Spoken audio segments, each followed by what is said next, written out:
শুভ দুপুর সবাইকে। আজকে করলা ভাজি করব। যে লবণ দিয়ে করলা ভাজিটাকে ম্যারিনেট করে রাখছিলাম। আসলে আমি আজকে একটু করলার তিতাটা বের করে ফেলে দিব না, আমি খাবো আর কি। তো বাচ্চারা অনেক সময় বেশি তিতা হলে না খেতে চায় না। যদি আমি চিংড়ি মাছ দিয়ে ভাজি করি, তারপর না আজকে একটু তিতাটা ফেলে দিব। ওই করলাটা দেখলাম অনেক তিতা লাগতেছিল, তো এই আর কি ফেলে দিয়ে ধুয়ে নিলাম।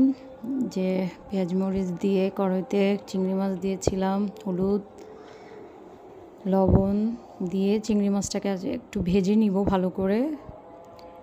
চিংড়ি মাছ দিয়ে বেশি করে পেঁয়াজ দিয়ে করলা ভাজি করলে কিন্তু অনেক মজা হয়, করলার টেস্ট অনেক বেড়ে যায়। আসলে করলা তিতা সহ খেতে পারলে কিন্তু ভালো, বাচ্চারা আবার অনেক সময় খেতে চায় না। এই আমার করলা ভাজি করা শেষ। আল্লাহ হাফেজ।